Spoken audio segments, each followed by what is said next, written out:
Salve, salve galera da internet, começando o segundo podcast falando de bola. Tudo bem, Anderson? E aí, Gustavo, tudo bem? Boa noite, pessoal. Boa noite, bom dia, boa tarde, né? Seja lá o horário que você estiver ouvindo.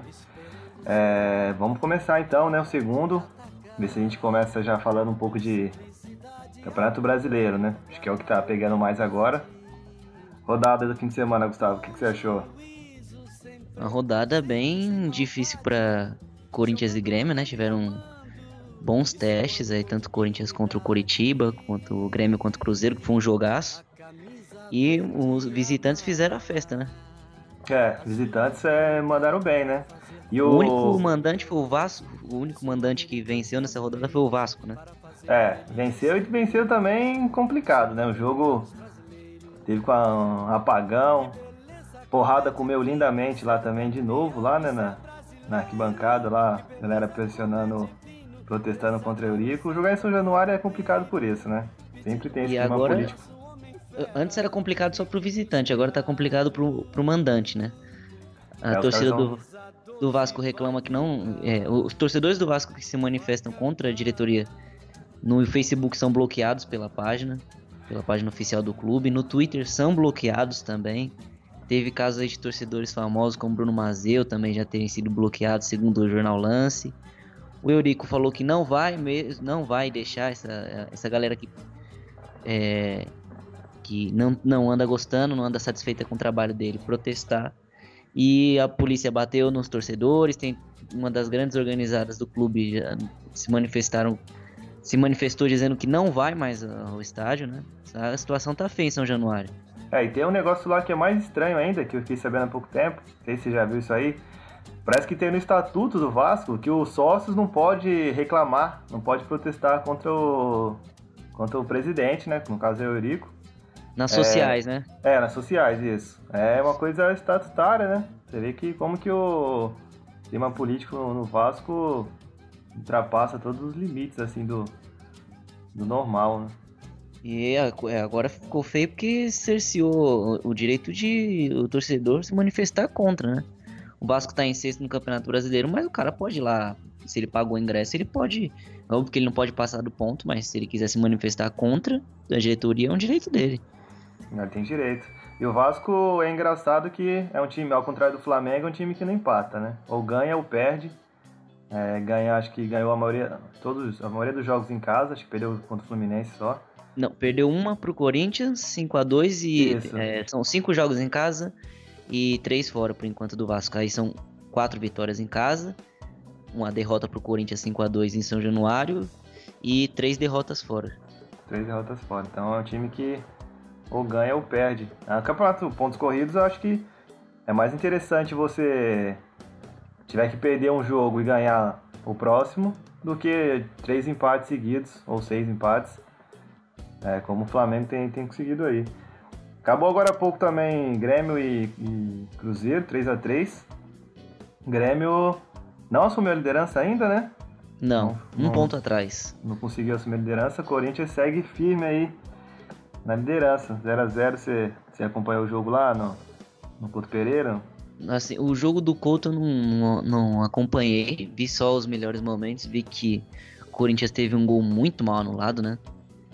Um negócio arbitragem. assim, fácil, né? Porque o cara tava atrás da bola, todo mundo viu que ele vinha de trás. Um lance fácil, né?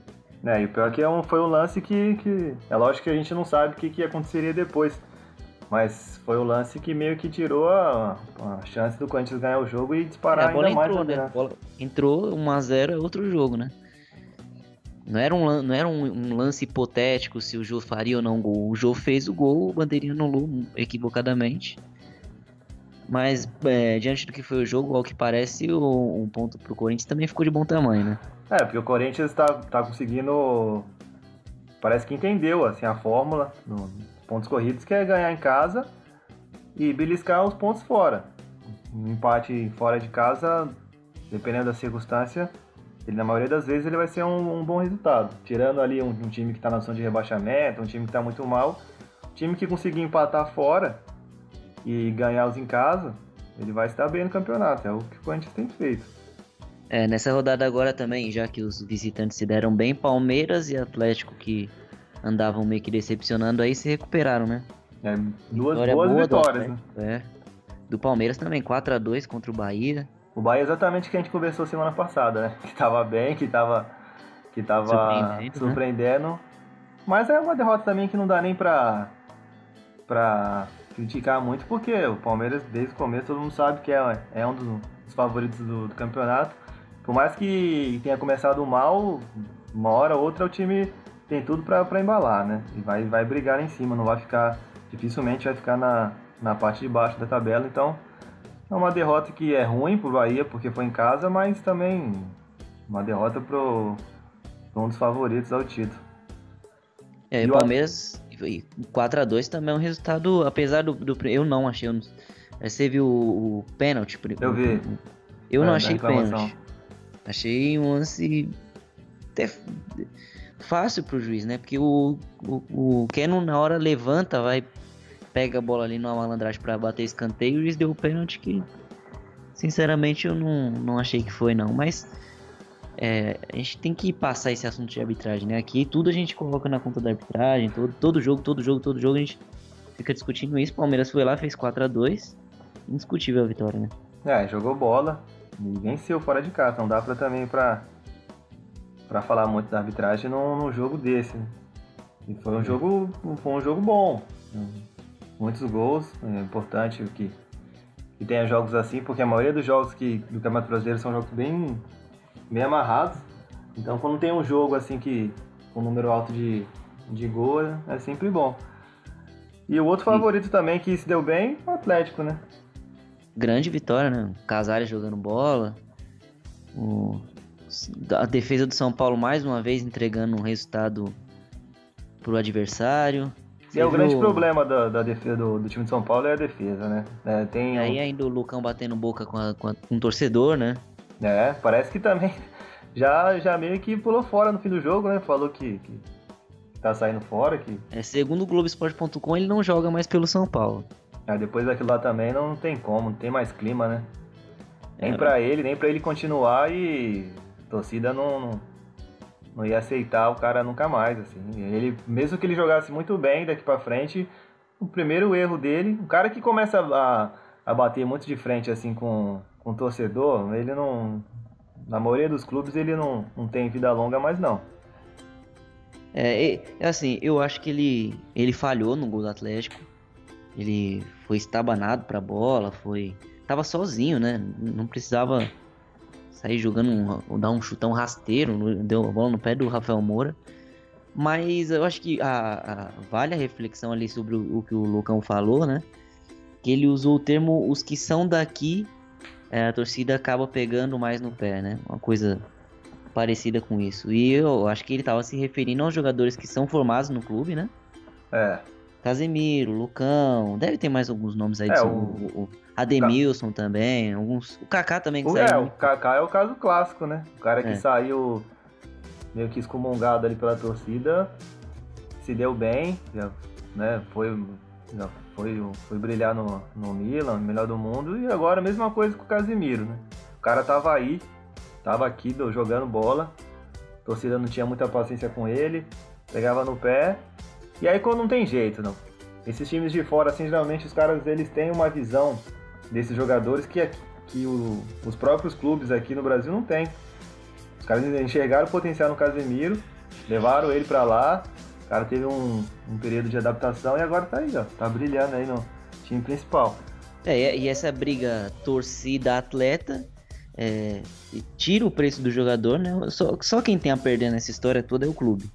Mas eu acho que no São Paulo, sem querer te interromper, no São Paulo a torcida interfere demais. Acho que a diretoria dá muita força pra torcida. No caso é a torcida organizada, né? Vamos dar nome aos bois. Os caras que pegam no pé mesmo eu não sei como que a diretoria poderia fazer pra barrar isso aí, mas a impressão que eu tenho é que no São Paulo o torcedor interfere demais. Dispensa jogador, contrata jogador e aí isso aí tem tudo pra dar errado. Tem, né? E aí, assim, quando ele fala que os jogadores daqui são menos valorizados, menos valorizados, eu acho que ele dá a entender que a fase ruim do São Paulo não é a culpa dos jogadores da base. Mas ele tem levado a culpa diversas vezes, né? A gente vê o Maicon falhando, né? Os goleiros também. Agora parece que o Renan Ribeiro vem acertando, mas o São Paulo não. Os dois laterais, quer dizer, o lateral direito do São Paulo, Bruno e o Buffarini, não mostram que veio. Né? O São Paulo tem um meio-campo inoperante. O São Paulo tem vários problemas ali que eu acho que transferir toda essa culpa pro Lucão é meio que injusto, né? Não é só uma coisa que tá errada. O Rogério Ceni também não conseguiu ainda dar liga pro time. Cada hora é uma escalação completamente diferente. Exatamente. O sistema defensivo do São Paulo é meio confuso. E isso é engraçado, porque o técnico é o Rogério Ceni, o cara que foi goleiro, teoricamente tinha, não obrigação, mas conseguiria organizar melhor a defesa, e ele não consegue, não conseguiu no Paulista, não tem conseguido agora, ficou como você falou, essa mudança de jogador, demorou para definir o goleiro também, e aí o sistema fraco. Naturalmente, os caras vão escolher um bode expiatório ali, alguém para pegar no pé. E aí escolhe o Lucão, né? Não escolhe não que tem que escolher alguém. Né? Não que tem que escolher alguém, mas os caras vão, assim, num alvo que... né? Num alvo parado, num alvo mais fácil. O Maicon, por exemplo, um jogador que custou aí 20 milhões de reais aí pro São Paulo e não justifica esse investimento, né? Não justifica e vem jogando muito mal, né? Acho que... Então, depois que ele foi contratado, o futebol dele deu uma caída vertiginosa, assim. Eu acho ele bom zagueiro, desde os tempos de Porto, mas depois que o São Paulo contratou ele, alguma coisa não anda bem. Mas no caso dele, é mais ou menos o que a gente tá falando no caso da torcida. A torcida pressionou muito a diretoria para contratar ele em definitivo no ano passado. E aí os caras desembolsaram uma nota, né, um dinheiro alto para um zagueiro. E um zagueiro, um investimento que seria só técnico, né? Não é um jogador que o São Paulo recuperaria esse dinheiro depois numa negociação. Então é retorno só técnico e nem isso ele tá conseguindo dar. Parece que hoje, segundo o UOL, o São Paulo comprou ele por 6 milhões de euros. E aí, hoje, o São Paulo recebeu uma proposta, ao que indica o UOL, de 7 milhões de euros, né? Pro Maicon? Do Galatasaray, isso. Então... vende o Maicon. Se sou eu, embrulho.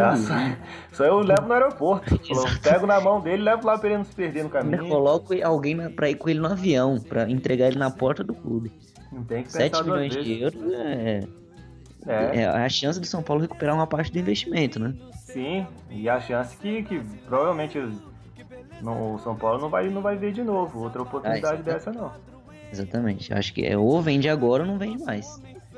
Tem que aproveitar. E aí, de repente com esse dinheiro dá até pra fazer algumas contratações.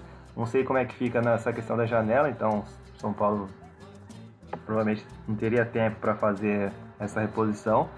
Mas é uma oportunidade de recuperar esse dinheiro e tentar fortalecer de alguma outra forma a equipe, né?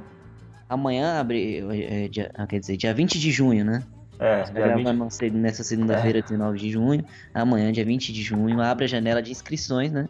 Isso. Para os clubes jogadores que vêm da Europa. Isso, exatamente. Para os que vão, só começa em julho, né? Começa dia 1º de julho, vai até o dia 31 de agosto. Basicamente, todo ano é assim. A não ser que o dia 31 caia num domingo, e aí eles empurram para o dia 1º de setembro. Assim vai. E aí já os clubes vão começar, a tendência é que agora comece a movimentar o mercado, dar uma aquecida, e principalmente os clubes que estão decepcionando nesse ano. A chance de aproveitar, né? Falando em janela de transferência, amanhã, a partir do dia 20, os jogadores já podem ser inscritos. O Flamengo talvez tenha sido o que mais contratou, pelo menos em questão de qualidade nessa janela. Everton Ribeiro e Rodolfo já podem ser inscritos para esse time do Flamengo tentar fortalecer. Que mais um empate, né? Ontem no Fla-Flu. Você acompanhou o jogo? Assistiu o jogo? Esse eu assisti. Achei o Flamengo muito afobado em campo. O Flamengo depende ainda muito de cruzamentos na área. Ontem o Guerreiro tava um dia péssimo, assim. O Guerreiro tava mal. Os piores jogos que eu já vi do peruano. E ontem eu acho que o Flamengo não conseguiu encaixar o jogo. O Fluminense também, quando tinha vantagem, abdicava de jogar. E aí foi um jogo disputado, né? Aquela raça, coisa de clássico, mas tecnicamente um jogo muito abaixo assim do que os dois times podem fazer. O Fluminense tem um garoto no meio de campo, o Wendel, que fez o primeiro gol, joga muita bola, o moleque bate com as duas pernas, rápido. Ontem o primeiro tempo, ele deu um show assim no Márcio Araújo, que tava ali pra marcar aí. Eu também não precisei de muita coisa, o Márcio Araújo ontem também tá... E o Fluminense tem essa coisa de botar bastante jogador da base, né? Ontem jogou o Wendel, jogou lateral Mascarenhas também, 18 anos, que foi bem. Mas o Flamengo, eu também. Achei o Flamengo muito mal. Não sei o que acontece com esse time. Não sei se a questão de treinador se pesa. Eu acho que tá pesando bastante. Zé Ricardo, o que você acha? Você acha que seria uma boa demitir, tentar trocar? Assim, eu vejo o Flamengo numa encruzilhada, assim, porque depois teve aquela eliminação na Libertadores e que o Flamengo teve 6 jogos na primeira fase. Em 5, o Flamengo foi muito melhor que os adversários. Ganhou 3, perdeu 2. No último, o Flamengo foi muito mal, sem o Diego. Perdeu, foi eliminado com a bola no último minuto. O São Lourenço já deveria ter saído na frente do placar o mais rapidamente, né? E depois daquele jogo, eu sinto que a cabeça dos jogadores do Flamengo ainda não acertaram, assim como o técnico do Flamengo.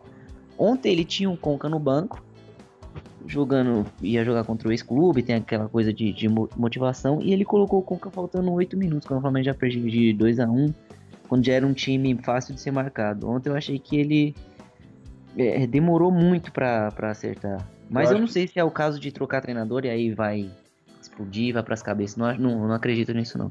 Mas sabe o que eu acho? Eu acho assim, você tocou no ponto da eliminação da Libertadores. Apesar do time ter sido eliminado, eu achei que aquela eliminação ali foi um negócio de maluco. Era vários resultados a favor e só um contra, e foi exatamente esse que aconteceu e tirou o Flamengo. Eu acho que depois dali, realmente, o time todo meio que desanimou, sentiu o golpe. E depois dali, eu sinto que o Zé Ricardo ele não consegue mais tirar mais nada dos jogadores. Ele não consegue motivar os caras, ele não consegue fazer os caras assimilarem o golpe da volta por cima. Eu acho que a questão do Flamengo ali é muito assim de motivação. Eu acho que ele deve chegar pros caras, vamos lá, gente, vamos lá. E os caras, beleza, tudo bem, vai, a vida sai andando, mas ele não consegue mais. Não compra mais a ideia, né? Exatamente. Os jogadores não compram mais a ideia dele, não. Aí a gente cai naquela questão complicada. Trocar agora, não tem outro treinador no mercado, vai perder o trabalho, só que também ele não tá conseguindo mais tirar nada dos caras. Ele não questão de esquema tático, ele também se mostra fraco, né? Porque o Flamengo ele meio que não abre mão desse esquema tático. Até quando o time tá mal, quando o time adversário consegue neutralizar, ele não faz uma mudança, não faz uma variação. E apesar de ter trocado os jogadores, eu acho que ele ainda é um pouco teimoso. Essa insistência dele com o Márcio Araújo não tem... Ontem ficou claro que não tem condições, né? Não tem condições. A menos que o Márcio Araújo tenha a família dele sequestrada, alguma chantagem, não tem como, nada justifica ele deixar o Márcio Araújo no time. Não, ontem foi uma coisa terrível. Assim, ao contrário do Abel, né? Com o Abel, quando a gente acha que o Fluminense não vem tão bem no Campeonato Brasileiro, mas a gente tem que lembrar que o Fluminense perdeu um patrocinador gigante, que era a Unimed, e o Fluminense tem que se reinventar de uma hora para outra. E o Abel com um monte de garotos, tem Mascarenhas ontem, o zagueiro Reginaldo, né? Que marcou o Guerreiro, foi espetacular o garoto, não fez praticamente nenhuma falta, ganhou todas do Guerreiro. Aí tinha no meio de campo o Wendel, o Scarpa, depois colocou mais, aí também tinha o ponta direita, que eu esqueci o nome dele, agora que também é bom jogador, o Abel tá tirando leite de pedra por enquanto. E o Fluminense pode ser um time que vai ficar ali entre os 6 primeiros. Eu acredito que esse seja o objetivo do Fluminense e pode ser que consiga. E o que joga bola, o Scarpa, hein? Cara, é muito bom. Joga simples, né? Joga simples. Ele joga simples, joga pra frente, sem visão de jogo. Você vê que os 2 gols do Fluminense foi metida de bola dele. Tanto no primeiro quanto no segundo, no lance do pênalti. E ele enxerga os caras. Os jogadores também já conhecem o jeito dele jogar, então se movimentam, dá opção. Mas ele tem muita visão de jogo. Um cara que, se não tivesse se machucado no começo do Campeonato Carioca e ficado todo esse tempo parado, não provavelmente, mas poderia ter sido chamado para esses amistosos da seleção para ser testado. Porque eu acho que ele briga. Eu acho que ele briga daqui a um ano. Eu sou muito fã do futebol dele. Também. E eu acho que daqui a um ano porque ele também teve uma lesão grave, igual você falou, né? E aí pode ser que daqui a um ano ele esteja encabeçando uma disputa ali pela direita, né? A gente não sabe como vai chegar Porque ali é difícil, né? Ali tem os mais cotados é Coutinho e o William. Esses são praticamente já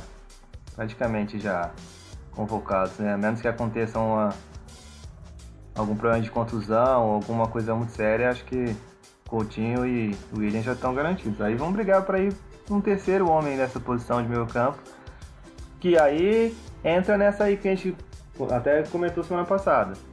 É Diego, é Lucas Lima, é o Scarpa. Vai brigar por essa Ontem, posição. né?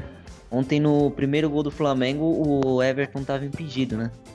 E aí você vê que contraste, né? O Everton fez um gol impedido no domingo e a Copa das Confederações mostrou que com o árbitro de vídeo nosso papel aí de entendimento de futebol vai mudar completamente, né? Você chegou a acompanhar essa... Eu vi. Pra mim, pra ser bem sincero, eu ainda acho um negócio meio estranho, apesar de fazer toda a diferença, porque é a possibilidade de evitar erros grotescos que acontecem e aquela cacetada de juiz que fica no campo, os caras não conseguem ver, então é a possibilidade de evitar injustiças, né, vamos dizer assim, acho que se é que existe injustiça no futebol, mas evita que lances polêmicos sejam validados. Mas não sei, cara, eu acho um negócio muito... Acho que se não for muito bem estudado, se o pessoal não sentar com calma, pode dar errado.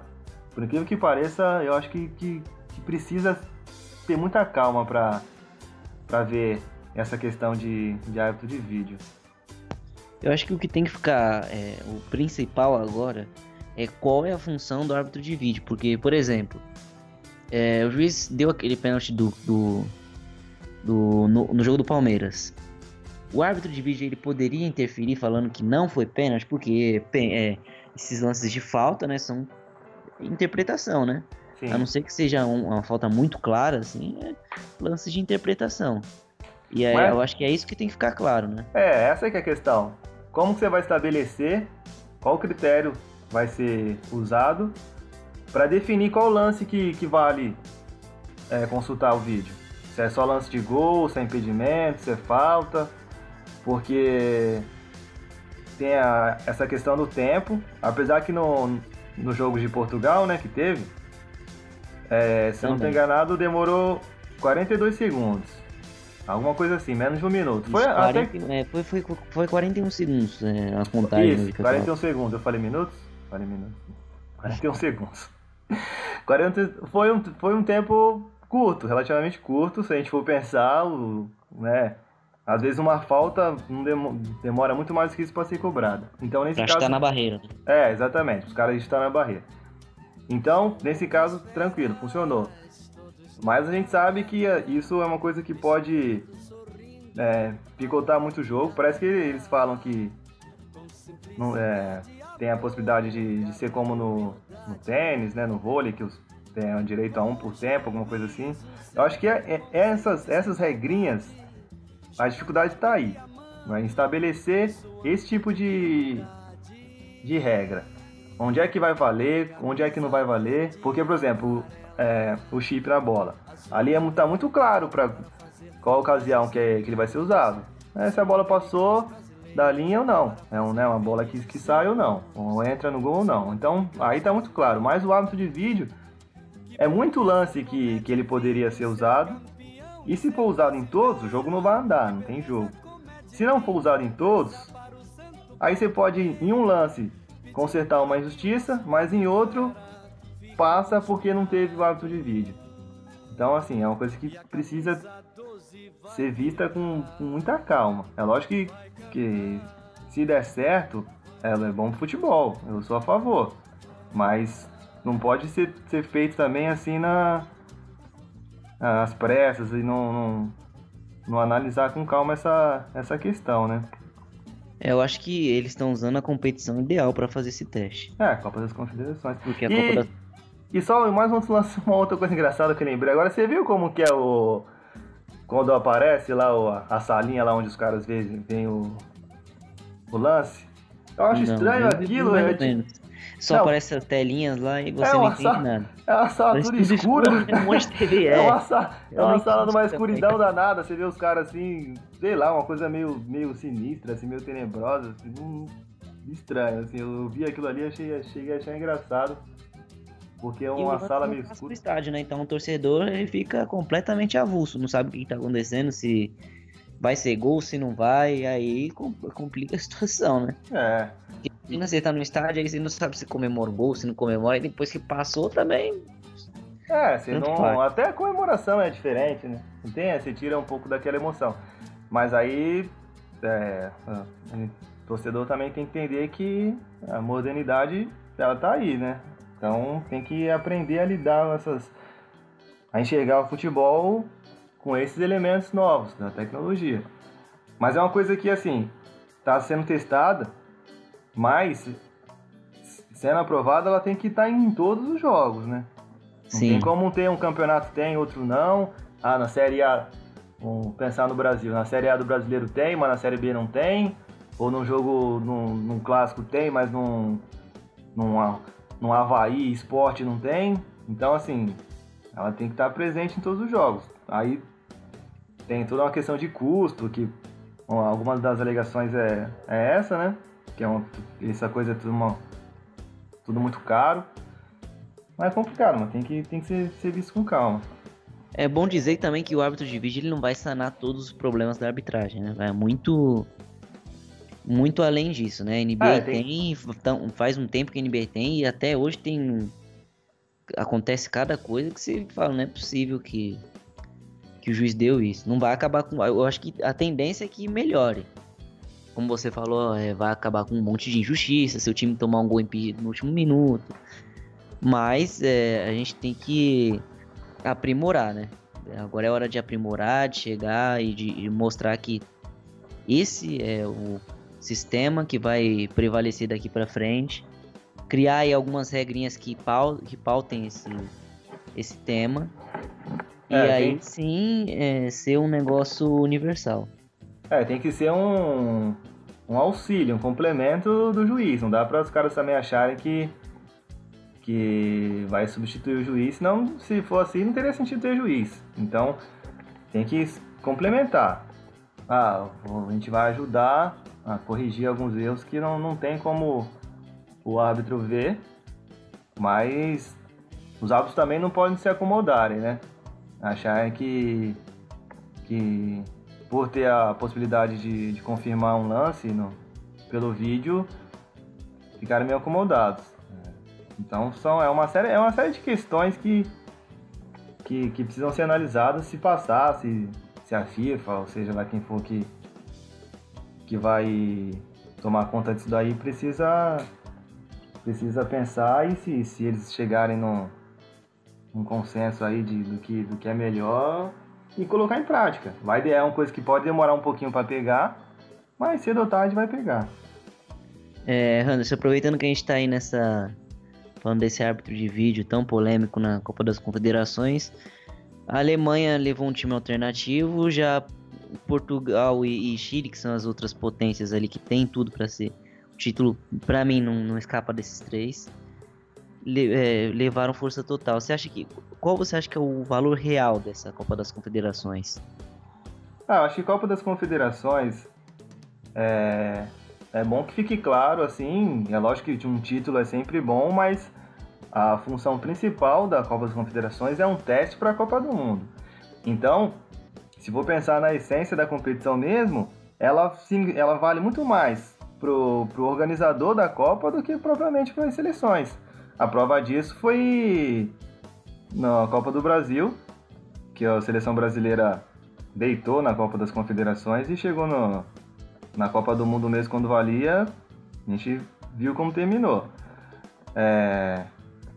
Então, acho que para as seleções, ela vale pouco. Eu não consigo enxergar na Copa das Confederações uma competição assim.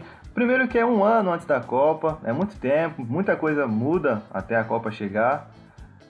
Jogadores se machucam, outros jogadores ficam em má fase, outros que não estão sendo convocados brilham e aí tem que ser chamados. Então, ela é muito antes da Copa e muita coisa muda. Então, pensando em Copa do Mundo, eu não consigo enxergar muita coisa na Copa das Confederações.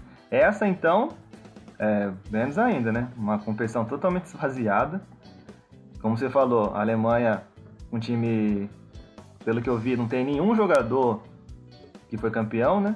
Na 2014, todo mundo dos principais. Tem jogador daquela seleção principal lá, Neuer, Boateng, Hummels, Lahm, enfim, desses, Toni Kroos, desses não tem nenhum, mas tem alguns jogadores que frequentaram o banco ali. O principal jogador dessa jovem seleção alemã que tá na Copa das Confederações é o Draxler, né, que foi vendido por uma nota aí pro PSG. É bom jogador.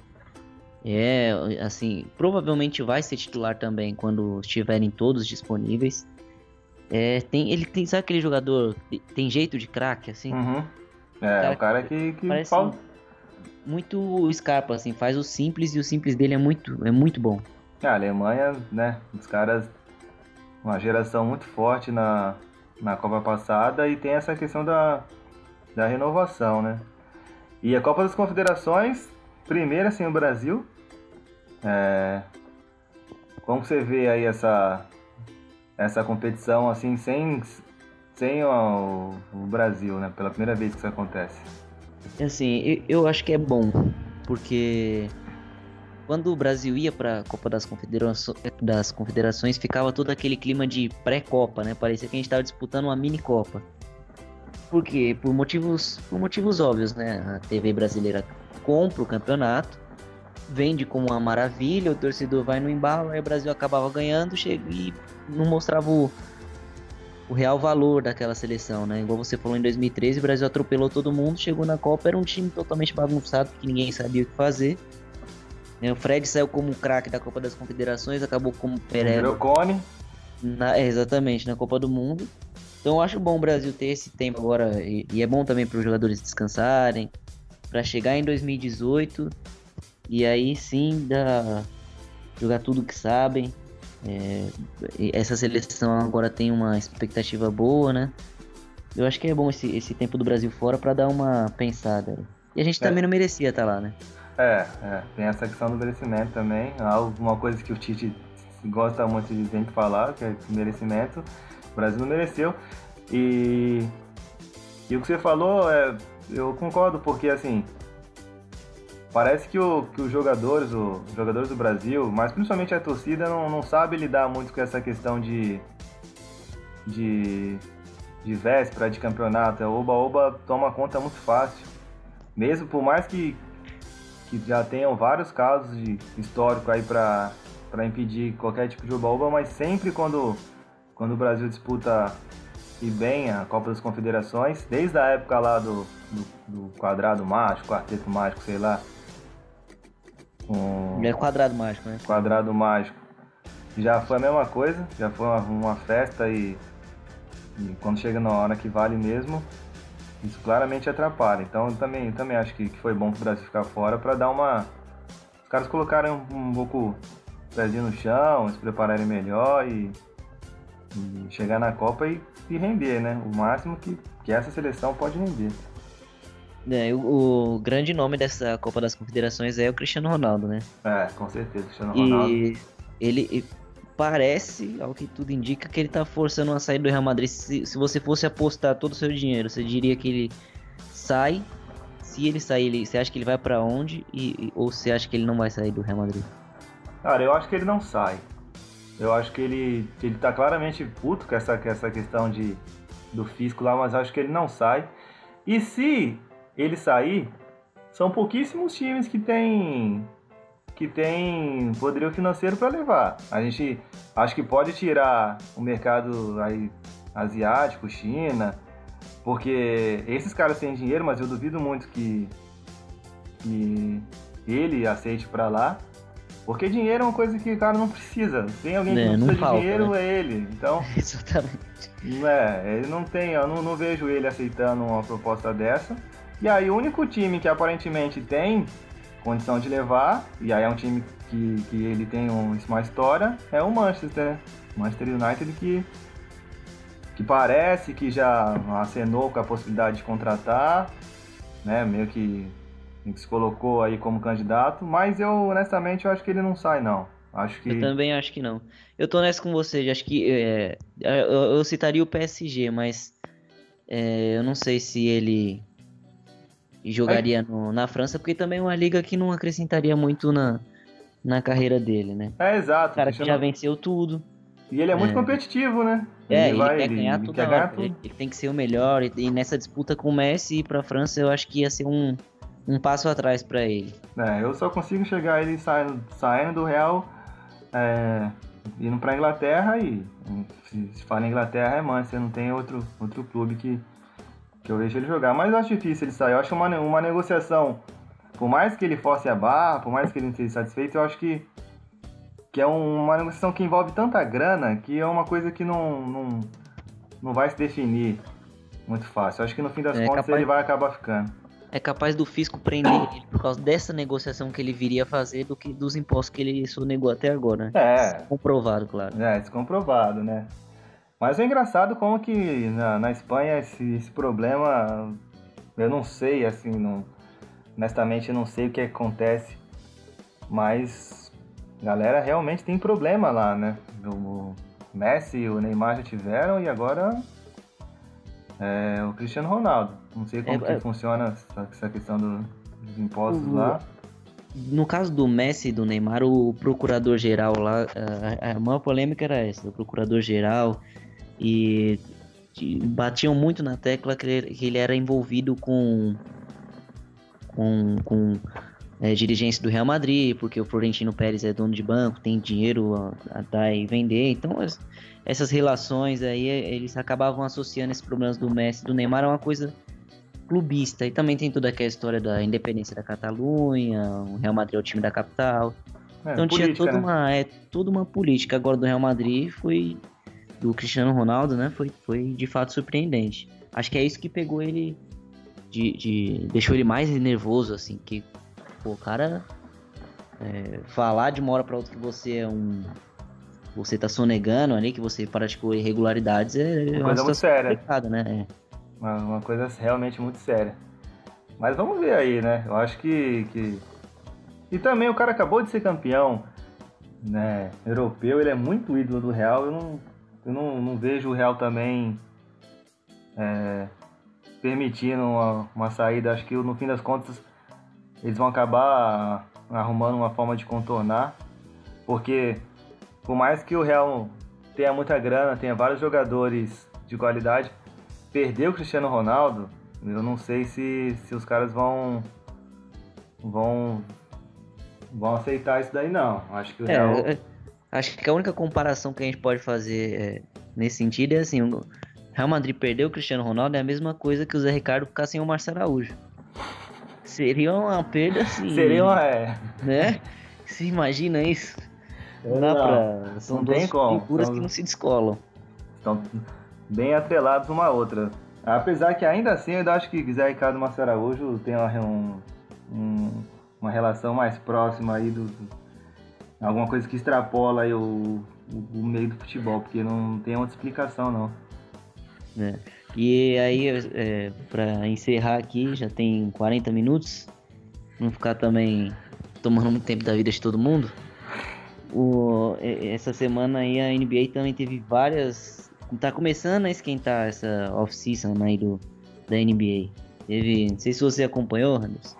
Teve Chris Paul ameaçando ir pros Rockets, sair do Clippers. Teve Paul George dizendo que quer ir embora de qualquer jeito. Teve diretor sendo mandado embora no Cleveland. Não sobrou um na diretoria do Cleveland. O negócio tá pegando fogo lá também. E a NBA é engraçado que geralmente quando tem essas negociações, essa transferência de jogadores, tem uma intensidade muito grande, né? Assim, parece que mexe com todo mundo, com o torcedor. Os caras têm uma relação muito próxima com esses principais jogadores, que quando os caras saem para outro time, parece que tem um barulho enorme. O próprio, acho que talvez o último caso aí que comprova isso foi a questão do próprio LeBron James, né? Que saiu, depois voltou. Os caras queimaram a camisa dele. Queimaram a camisa. Quando ele foi pro Miami. E agora o cara é o maior da história da cidade de Cleveland, só isso. Então quando esses jogadores assim meio que estão nessa de sair, é uma coisa para ficar bem ligado, porque geralmente são mudanças assim bem drásticas, né? E envolve toda a grana também que envolve, né? Talvez NBA. E lá você não paga, né, pro cara se transferir de clube. Ele vai lá e avisa, ó, no final do meu contrato eu vou embora. Daí você vai fazer o quê? Nada. Só senta e chora. Só senta e chora. Então é isso aí, né? Acho que por essa semana tem mais alguma coisa pra falar? Não, acho que tá tranquilão. Por enquanto é isso aí, não tem... A gente conseguiu dar uma passada aí nos principais temas. E da minha parte, só fechar o caixão. Essa semana tem mais rodada do Campeonato Brasileiro, agora é de 3 em 3 dias, né? Agora... Vai ter overdose de futebol. Quem não gosta, tá fudido e... Vai ter que assistir. Queira ou não, vai ter que assistir. Então a gente espera aí, vamos ver se a gente consegue gravar aí um outro no fim dessa rodada aí, no fim de semana, falando aí um pouco sobre o campeonato, que pode ser que tenha mudança na liderança, pode ser que tenha na parte de baixo, pode ser também que tenha na estreia do Everton Ribeiro, que eu acho que é uma coisa que todo mundo quer ver, né? Torcedor do Flamengo não. Todo mundo quer ver como que esse cara vai voltar e vai jogar agora no Campeonato Brasileiro. Tem a questão do Giovânio também, né? Você entraria, pra encerrar, você entraria nessa briga com o Santos, se você fosse Flamengo? Não. Ou você deixaria pra lá? Eu não entraria por um simples motivo, que eu acho que é o que o Flamengo não precisa. Eu acho que se fosse um jogador que fosse, assim, muito necessário, imprescindível, né? Aí tudo bem, valeria comprar essa briga.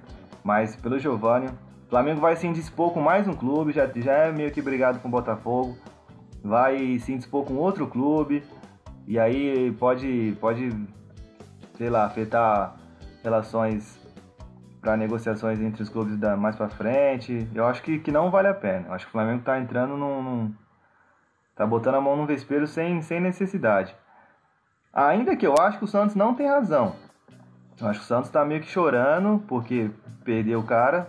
Era um jogador que tava lá para voltar, o Santos não viu isso, o Flamengo foi buscar. A incompetência maior do Santos é essa, não ter percebido que o cara queria voltar, né? O cara tava lá, querendo voltar, o Flamengo conseguiu convencer os chineses a dividir o salário, e aí o Santos, né, aí caiu a ficha, falou, puta merda, perdemos o cara. Aí, meio que estão querendo agora recuperar o jogador na base da pressão. Então, acho que o Santos não tem razão. Mas, ainda assim, se eu fosse o Flamengo, não entraria nessa briga, não. E essa cláusula do Santos é completamente... eu particularmente nunca tinha visto nada parecido, né? Cláusula de exclusividade caso o jogador volte para o Brasil, cara. É um negócio completamente absurdo. Tanto pro Santos quanto pro jogador que aceitaram essa cláusula, o negócio é absurdo, né? Aí que tá, essa é uma questão importante também. Você tocou num assunto, num tema, num ponto relevante. Tem que ver o que de fato está no contrato. Se os caras aceitaram essa cláusula ridícula, porra, aí tem que cobrar dos caras também, né? Do Giovanni e do time chinês. Mas, porra, mão que não tem cabimento. Se eu tiver que voltar, eu posso voltar pra onde eu quiser. Então, tem que ver também quem foi que concordou com isso e assinou. Quem foi o autor dessa genial ideia, né? Quem teve essa ideia e quem, então, talvez tão idiota quanto quem teve a ideia foi quem concordou com isso. Porque o jogador que tá na China... amarrou a mão do Giovanni, colocou um revólver na cabeça dele e fez ele assinar. Ele falou, tu vai assinar. Tu assinou porque tu quis. Então, é uma série de pontos aí pra considerar, mas eu não entraria nessa não. Também acho. Bom, é isso aí, né? Por essa semana é só. Beleza, então. A gente consiga falar de tudo aí. Espero que vocês tenham gostado aí. E participem aí, né? Dando sugestões ou falando alguma coisa que vocês acham que a gente pode fazer diferente, que a gente vai ouvir com calma aí todas as sugestões. Essa semana acho que ainda tem mais, né? Só esperar essa rodada do Campeonato Brasileiro passar que a gente grava outra aí. Podcast falando de bola. Um abraço, Anderson. Valeu, até a próxima. Abração, Gustavo. Valeu, pessoal. Até a próxima.